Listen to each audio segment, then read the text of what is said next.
Dubai के इस viral paratha ने तो पाकिस्तानियों को अपना दीवाना ही बना लिया। जिसको देखो आजकल इसको ही बना रहा है। तो फाइनली बहुत सी प्रैक्टिस के बाद मैंने भी इसको बना ही लिया। इस पराठा को बनाने की अब तक आपने बहुत सी रेसिपीज देख ली होगी, लेकिन मेरा नहीं ख्याल कि मेरे जितना परफेक्ट आसान तरीका आपको किसी ने बताया होगा। और सबसे खास बात, मैंने बहुत कम घी के अंदर इन पराठों को बनाया है। पराठे जरा भी अंदर से कच्चे नहीं रहेंगे। पराठे का एक एक लच्छा निखर के बाहर आएगा। सबसे पहले 2 कप आटा लें, इसमें आधा चम्मच नमक डालें और पानी के साथ इसका नॉर्मल सा आटा गूंद लें। दुबई के इस वायरल पराठा को बनाने के लिए मैंने चक्की के सफेद आटे का इस्तेमाल किया, लेकिन अगर आप चाहें तो इसकी जगह पे मैदे का इस्तेमाल भी कर सकते हैं। आटे को गूंद के इसको 20 मिनट के लिए कवर करके रख दें। अब दूसरी तरफ कटोरी में 5 चम्मच घी लें और 2 बड़े चम्मच कॉर्नफ्लावर के डाल के इसमें मिक्स कर लें। और अगर आपके पास कॉर्नफ्लावर ना हो तो आप इसकी जगह पे 2 चम्मच मैदे का इस्तेमाल कर लें। जो आटा हमने गूंद के रखा था 20 मिनट के बाद वो भी अच्छे से सेट हो गया है। आटे के 6 इक्वल साइज के पेड़े बना लें। अब एक पेड़ा लें, इसके ऊपर थोड़ा सा खुश्क आटा लगाएं, इसको बेल के रोटी की तरह बड़ा कर लें। और हाँ, हमने इस रोटी को बड़ा ही रखना है। रोटी को बेल के इसके ऊपर घी लगा देंगे, वही घी जिसके अंदर हमने कॉर्नफ्लावर को मिक्स करके रखा है। एकदम भर भर के नहीं लगाना, बस हल्का सा लगाना है और इसको पूरी रोटी के ऊपर अच्छे से फैला दे। ऊपर से थोड़ा सा खुश्क आटा लगाएं और इस रोटी में लगा लेंगे कट्स। रोटी में कट्स लगाने के लिए मैंने यहाँ पे पिज्जा कटर का इस्तेमाल किया है, लेकिन अगर आप चाहें तो छुरी का इस्तेमाल भी कर सकते हैं। एकदम बारीक कट्स लगाने हैं पूरी रोटी में। और अब जो हमने रोटी में कट्स लगाए हैं उन कट्स को इकट्ठा कर लेंगे। आपको ये सारा कुछ वीडियो में देखने में थोड़ा सा मुश्किल लग रहा होगा, लेकिन जब आप इसको रियल लाइफ में करेंगे तो आपको मुश्किल से 2 से 3 मिनट ही लगेंगे। रोटी के सारे लच्छों को इकट्ठा कर लेंगे और हाथ के साथ इसको थोड़ा सा जोर देके लंबा कर लेंगे। ये इस तरीके का लंबा सा हार बन जाएगा। अब उंगलियों पर इस आटे को गोल गोल घुमा के इसका पेड़ा कर लें। आपने बहुत सी वीडियोस में लोगों को मुख्तलिफ तरीकों से इन पराठों को बनाते हुए देखा होगा। मैंने बहुत से तरीकों के साथ इस पराठों को बनाया, लेकिन ये तरीका मुझे सबसे ज्यादा आसान और परफेक्ट लगा है दोस्तों। सारे पेड़ों को हम ऐसे ही बना लेंगे और फिर इसको 10 मिनट के लिए फ्रिज में लाजमी रखें। अब एक पेड़ा लें, हाथ के साथ इसको थोड़ा सा जोर दे के बड़ा कर लें। अगर आप बेलन के साथ इसको बड़ा करेंगे तो इसके सारे लच्छे आपस में चिपक के खत्म हो जाएंगे, तो इसलिए बेहतर यही है कि हाथ के साथ इसको बड़ा करें। अपने हाथ की हथेली के जितना आपने इस पराठे को रखना है। और अब हम इन पराठों को पका लेंगे। पैन में थोड़ा सा घी डालेंगे और इन पराठों को डाल के मीडियम फ्लेम पे इनको पका लेंगे। अब आपके ज़हन में ये सवाल होगा कि हम घी के अंदर इन पराठों को पकाएंगे तो ये बहुत ही ज्यादा ऑयली हो जाएंगे। तो ऐसा बिल्कुल भी नहीं होगा। रोटी को बेलते वक्त जो हमने इसके अंदर कॉर्नफ्लावर और घी वाला मिक्सर लगाया था ना, उसकी वजह से ये पराठे आपस में लोक हो जाएंगे और अपने अंदर घी को जरा भी जज्ब नहीं करेंगे। और सबसे खास बात, जब हम इन पराठों को घी में पकाएंगे तभी इस पराठे के लच्छे खुल के आएंगे। लेकिन फिर भी अगर आपको मसला है कि आप इतने घी में इन पराठों को फ्राई नहीं कर सकते तो आप घी की मकदार को कम कर दे, थोड़े घी में इन पराठों को डाल के फ्राई कर। वैसे कुछ पराठे मैंने बगैर घी के सिंपल तवे के ऊपर बनाए हैं, वो भी मैं आगे चल के आपको दिखाती हूँ। मेरे तोड़ने से आपको पता चल गया होगा कि ये पराठे कितने ज्यादा खस्ता बने हैं और पराठों का एक एक लच्छा कैसे खुल के आया है। कबाब बनाने के लिए मैंने आधा किलो मुर्गी के गोश्त का बाजार से एकदम बारीक कीमा करवा लिया।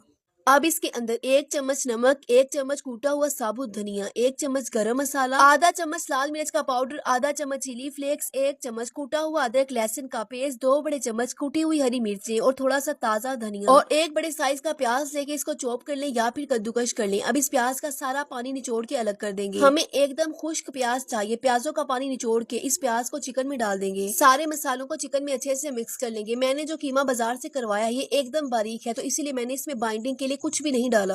लेकिन अगर आपका मसाला थोड़ा सा पतला हो या आपको डर हो कि कबाब टूट जाएंगे तो फिर आप इसके अंदर 5 बड़े चम्मच बेसन के लाजमी डालें। सारे मसालों को कीमे में अच्छे से मिक्स करने के बाद मैंने इसको आधे घंटे के लिए फ्रिज में रख दिया। आधे घंटे के बाद फ्रिज में से निकालें, हाथों के ऊपर हल्का सा घी लगाएं और इसके कबाब बना लें। और हाँ, इस कबाब को हमने बड़े साइज का रखना है। जितना हमने हथेली के साइज का पराठा रखा है ना, बिल्कुल उसी साइज के हमने कबाब बनाने हैं। सारे कबाब को हम ऐसे ही बना लेंगे और अब हम इनको कर लेंगे फ्राई। फ्राई करने के लिए हल्के गर्म घी में इनको डालेंगे और मीडियम फ्लेम पे 8 से 10 मिनट तक इनको पका लेंगे। सबसे खास बात है, कबाब फ्राई करते वक्त ना तो टूटेंगे और ना ही अपने अंदर घी को जज्ब करेंगे। 8 से 10 मिनट में कबाब अंदर तक अच्छे से पक के जूसी हो जाएंगे। ये कच्चे कीमे के कबाब जो हमने बनाए हैं ये खाने में इतने ज्यादा टेस्टी होते हैं ना कि आप चाहे पराठों को बनाए ना बनाए, लेकिन एक बार मेरे कहने पे इन कबाब को लाजमी बना के ट्राई करें। इसको खाने के बाद ये कबाब तो फिर आपके ऑल टाइम फेवरेट बन जाएंगे। सारा मुश्किल काम तो हमने कर लिया। अब हम बना लेंगे एंड पे एक सॉस। सबसे पहले 2 चम्मच मेयोनीज में 2 चम्मच दही डालें, 5 चुटकी नमक और आधा चम्मच काली मिर्च का पाउडर डाल के मिक्स कर लें और एंड पे इसमें डाल देंगे थोड़ी सी बंद गोभी। तो ये बन गई हमारी बहुत ही डिलीशियस क्रीमी सॉस। और अगर आपको मेयोनीज का टेस्ट पसंद नहीं तो फिर आप इस सॉस की जगह पे थोड़ा सा केचप में प्याज, टमाटर, बंद गोभी को डाल के मिक्स कर लें। तो ये है वो पराठा जिसको मैंने बगैर घी में फ्राई किए हुए सिंपल तवे के ऊपर बनाया है। ये पराठा बहुत ही ज्यादा क्रिस्पी है, अंदर से एकदम पका हुआ, लेकिन मसला ये है कि इसके लच्छे खुल के नहीं आए। मैंने आपको दोनों पराठों का बता दिया है कि आप चाहे घी में डाल के इनको फ्राई कर लें या फिर सिंपल तवे के ऊपर इसको बना लें। अब ये आपकी मर्जी है कि आप किसको चूज करते हैं। अगर आपके पास एयर फ्रायर है तो आप इन पराठों को घी में फ्राई करने की बजाय एयर फ्रायर में भी बना सकते हैं। अगर आप ये दुबई का वायरल पराठा बनाना चाहते हैं लेकिन आपका इतना बजट नहीं है कि आप इसमें कच्चे कीमे के कबाब शामिल करें, तो फिर आप इस कबाब की जगह पे शामी टिक्कियों का इस्तेमाल भी कर सकते हैं। आप इस दुबई के वायरल बर्गर पराठा को घर पे बनाएं और मजे से खाएं। मेरे कहने पे एक बार इसको लाजमी ट्राई करें। वीडियो अच्छी लगे तो लाइक और फॉलो कर लें। Thank you.